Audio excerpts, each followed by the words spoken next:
Imagine the wealthiest country in South America, a place so rich in oil they used to give it away to their neighbors. A country that, just over a decade ago, was drowning in cash. Now imagine that same country where the money in your wallet is literally worth less than the paper it's printed on, where the average person lost over 24 pounds in a single year because they couldn't find food, where the world's largest proven oil reserves became a curse. This isn't a story of an accident. It's a story of a blueprint, a step-by-step guide to destroying a modern economy from the inside out. Welcome to Venezuela, the greatest self-inflicted economic catastrophe of the 21st century. 1. The Faustian bargain. Oil, charisma, and the populist promise. Every collapse needs a foundation. For Venezuela, it was built on two things: the greatest oil boom in history and the charismatic force of nature that was Hugo Chavez. Chavez didn't just sell a political program, he sold a fantasy. For every dollar oil goes up, he promised, we will build a school, a hospital, a future. And for a while, it worked. Poverty plummeted. Access to education and healthcare soared. Venezuela was the revolutionary paradise, bankrolled by black gold. But here was the Faustian bargain. Chavez wasn't just spending the oil profits. He was betting the entire structure of the economy on one number: the price per barrel. He nationalized everything. Oil, of course, but also farms, factories, steel mills, supermarkets. The state became the only shop in town. And in doing so, he committed the cardinal sin of economics. He killed the incentive to produce anything but oil. Why grow food when the government imports it cheap and gives it away? Why build a factory when you can get rich in the state oil company? Venezuela didn't just become dependent on oil. It developed an addiction. And like any addict, it partied hardest right before the crash. 2. The Great Forgetting, deleting the operating manual. There is an insidious, often overlooked element to this blueprint. One less visible than empty shelves, but just as devastating. It is the erasure of competence. When Hugo Chavez launched his Bolivarian revolution, he didn't just seize assets. He declared war on a concept: technocratic expertise. The state oil company, PDVSA, was not just a corporation. It was a repository of world-class engineering knowledge, a brain trust that managed one of the most complex industrial ecosystems on Earth.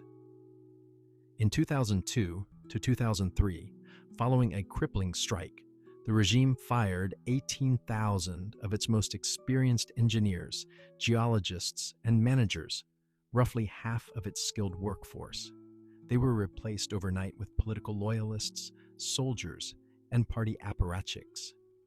The message was clear. Loyalty mattered more than knowledge. Revolutionary zeal trumped operational know-how. This was not an isolated purge. It was a philosophy. It repeated across every critical sector: electricity, agriculture, water management, public health. The engineers who understood the grid, the agronomists who understood the soil, the logisticians who managed supply chains. They were sidelined, exiled, or pushed out. The result was a phenomenon called institutional amnesia.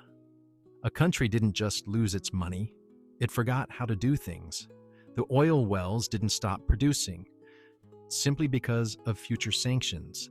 They deteriorated because the teams who knew how to perform sophisticated maintenance were gone.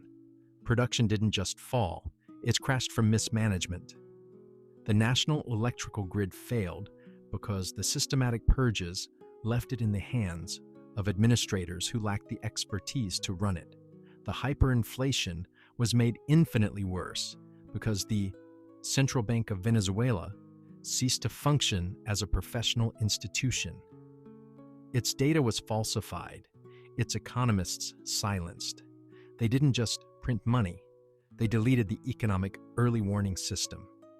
This created a vicious, self-reinforcing loop. Every crisis was met not with technical solutions, but with political rhetoric and further purges. The system lost its ability to diagnose and fix itself. You cannot rebuild a refinery with ideology. Venezuela didn't just bankrupt its treasury, it bankrupted its collective intelligence. 3. The triple lock. How to kill an economy in 3 steps. When the oil price began to wobble, the regime's response wasn't to diversify. It was to double down on control. They installed a triple lock system designed to strangle the economy's remaining vitality. Step 1. Price controls. To fight inflation, the government set the price for everything: flour, milk, medicine. A noble idea in theory. In practice, it was economic suicide. If you're a baker forced to sell bread for less than the cost of the flour, you have 2 choices: go out of business or sell on the black market.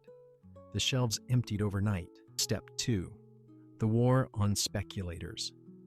The government needed a villain. They found it in the bourgeois speculator.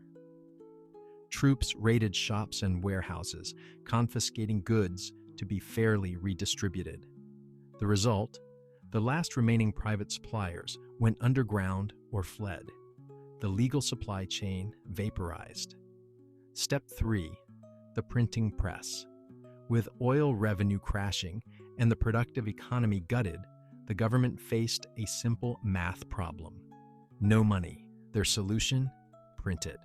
Not just a little. They printed money with a religious fervor, flooding the economy with trillions of worthless bolivars. This is the unholy trinity: control, confiscation, and currency destruction. Together, they didn't just cause inflation, they engineered hyperinflation, a state of pure economic psychosis where money loses meaning by the hour. 4. The apex predators, Boliburguesia and the shadow state. In nature, when an ecosystem collapses, a new breed of apex predator emerges. In Venezuela's economic ruins, that predator is the Boliburguesia, the Bolivarian bourgeoisie. These are the regime-connected elites, the generals, the ministers, the party loyalists. While the public starved, they got rich. How? By controlling the ultimate scarcity: access to the US dollar. The government maintained an official exchange rate, a fantasy rate, reserved for the loyal. They could buy $1 for pennies, import cheap goods, and sell them on the black market for a 10,000% profit. This was the original sin of internal corruption. But as the economy decayed further, even this grift wasn't enough. So the state began to commodify its last remaining asset: sovereignty. Parts of the Venezuelan state, particularly its military intelligence apparatus, morphed into a criminal syndicate. They offered safe passage to drug cartels, becoming a major cocaine trafficking hub. They sold illegal gold mining concessions, poisoning entire rivers. They even sold passports, turning the nation's citizenship into a revenue stream. The state wasn't just failing, it was cannibalizing itself, selling the nation's organs piece by piece to keep the inner circle alive. 5. The external pressure, accelerating the fall. Now, it is crucial to understand that this collapse was engineered from within. The blueprint for failure was domestic. However, external pressure did not cause the collapse. It systematically accelerated it. As the regime's authoritarian turn intensified, the United States and the European Union began layering on targeted financial sanctions. The goal was to pressure the government by blocking its access to international debt markets, freezing the assets of key officials, and ultimately imposing an oil embargo. The impact was severe. It cut off the regime's last lifeline of hard currency, making it nearly impossible to import even the most basic humanitarian goods like medicine and spare parts for the electric grid. It supercharged the black market and deepened the humanitarian crisis for the average citizen. This external siege did not create the Boliburguesia, the hyperinflation, or the policy madness, but it did act as a powerful multiplier, turning a deep crisis into an inescapable catastrophe. It sealed the country off, ensuring there would be no easy exit. 6. The Great Dispersion. A nation evaporates. The final cost is measured in human beings. Venezuela has witnessed the largest population collapse in modern history, outside of war zones. Over 7 million people have fled. That's more than 20% of the entire country. This isn't a brain drain, it's a body drain. Doctors, teachers, engineers, students, mechanics.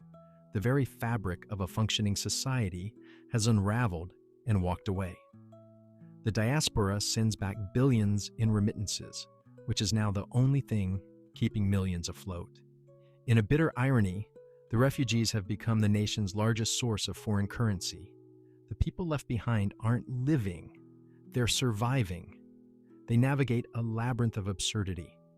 A monthly salary that can be a brick of cash worth $2, a job that pays in food, a healthcare system where you must bring your own gloves, sutures, and hope.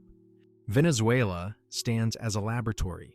It proves that natural resource wealth is not a blessing, but a test. It tests a nation's institutions, its discipline, and its willingness to face reality. The internal blueprint was clear. Purge your experts and destroy institutional memory. Bet everything on one commodity. Destroy private enterprise through control and confiscation. Finance the inevitable deficit by destroying your own currency. And when that fails, allow a corrupt elite to monetize the chaos, even if it means selling the country itself. External pressure then locked the doors, ensuring no one could get in or out with a lifeline. Fail this test, and no amount of oil can save you. It will only finance your own destruction. The story of Venezuela is a warning. It's a clinical study in how to dismantle a rich, democratic country in one generation. It shows that the most powerful economic force isn't the market or oil or even sanctions. It's ideas. And when those ideas deny reality, reality always wins. It wins in empty stomachs, in deserted streets, and in the silent exodus of a nation's soul. Venezuela, a catastrophe written in oil, ink, and exile.